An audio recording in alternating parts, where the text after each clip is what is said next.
So now you're having these tarot cards, right? Yeah.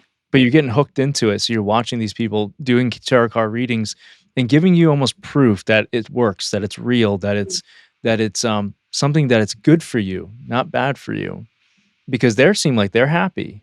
But Mm. then when you start doing it, did you also feel happy? Did you feel any peace, alleviation? Did stuff let go in your life?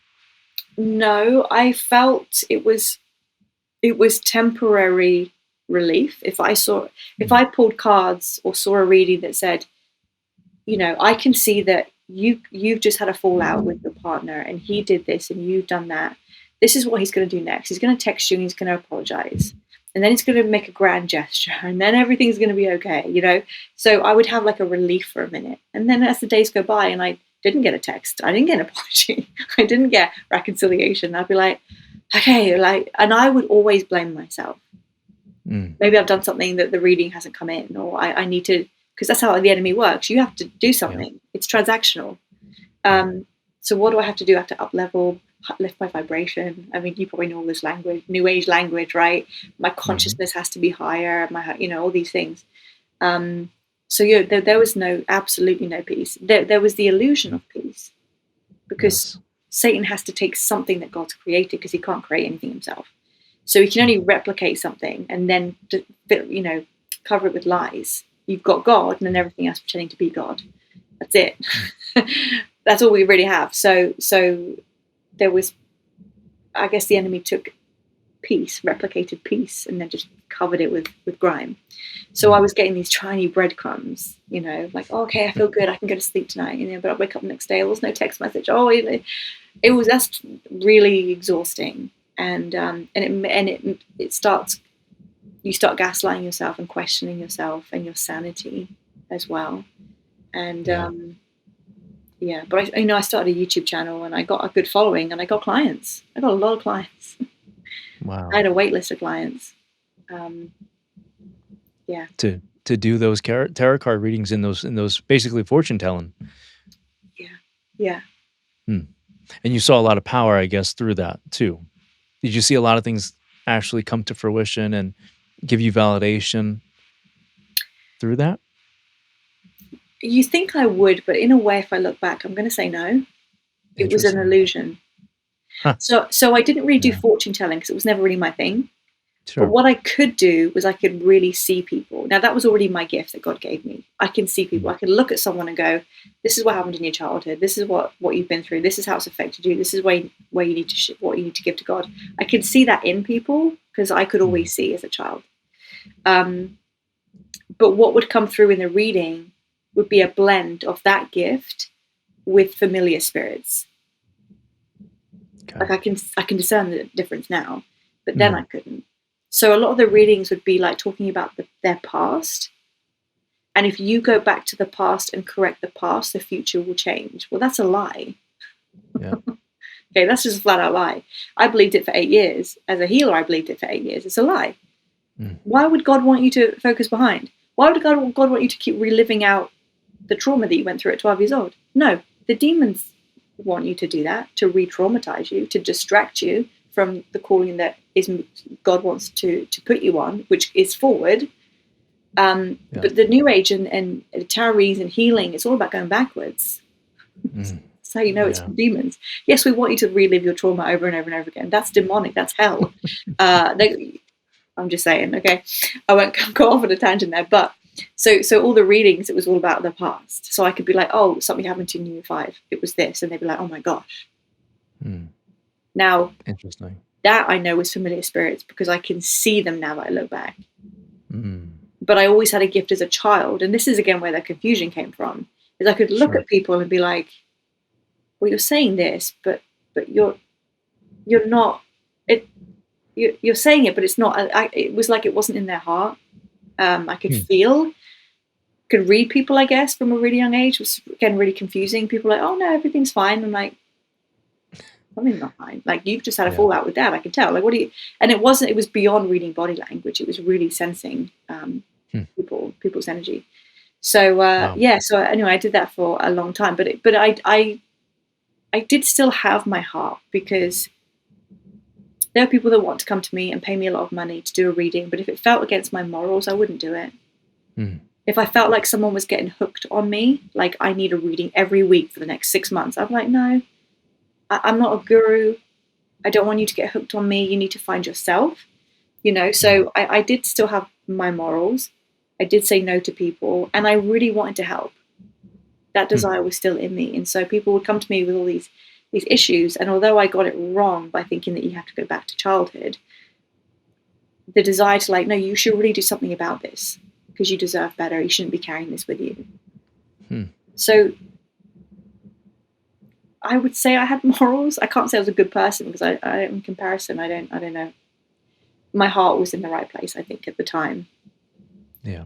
But yeah, that was I did that for a while, and then I started to really start to move towards more of the healing stuff because it was just a lot more fulfilling than tarot card readings. Like I want to really help people and get them on the path.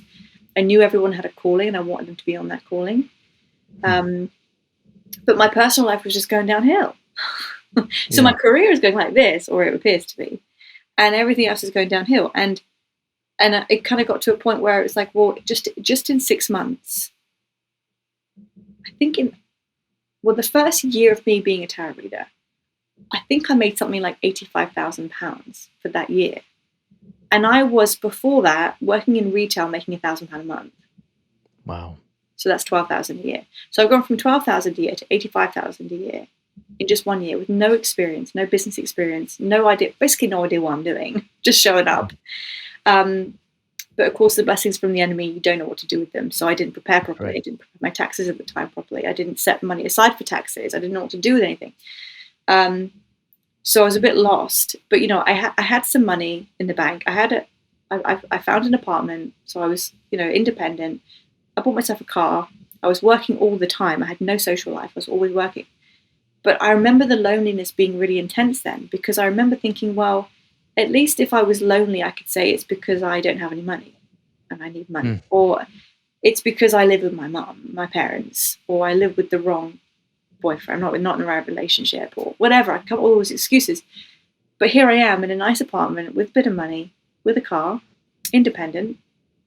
So I've got all these things that the world says that you need, and the emptiness is not only still there, but it's worse. It's Wow. really bad. And I just sat there on the floor, again, very dramatic, but on the floor crying Hmm. because I'm like, what do I do?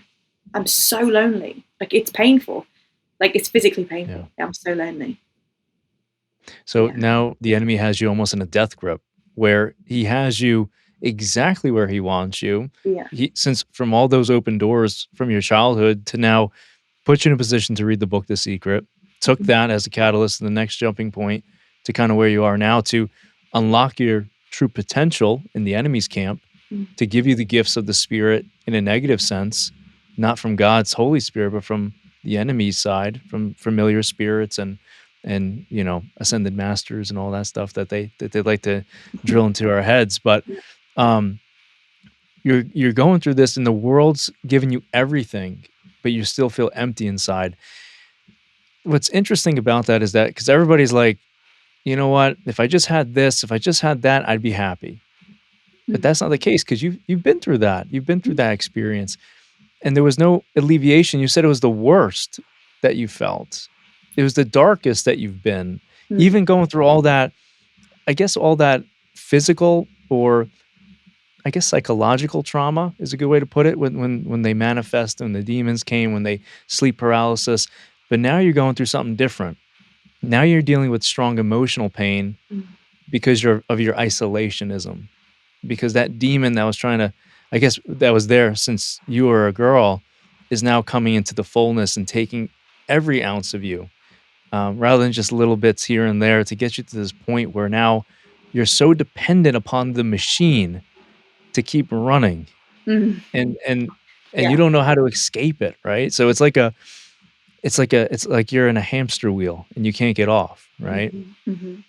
And it's getting worse and worse. So how did you overcome then? Well, I stayed in that for like another 6 years. Wow. So that was year 2 out of the year 8 that you were feeling like that, and you just kept masking it each and every year? Oh yeah, Did it I'm ev actually really did good at that. did it just compound each year? Yes, yes, it Interesting. did. Mm, I would consider myself a very resilient person. I've been mhm. knocked down so many times and gotten up every single time, and I'm confident in that now. But then it was like, oh my gosh, how what next, right? Yeah. So I moved. This moment was sort of 2 years, or maybe even less than that, probably actually a year into doing these readings, and the only thing I could think of left was like, well, maybe it's because I'm in this country.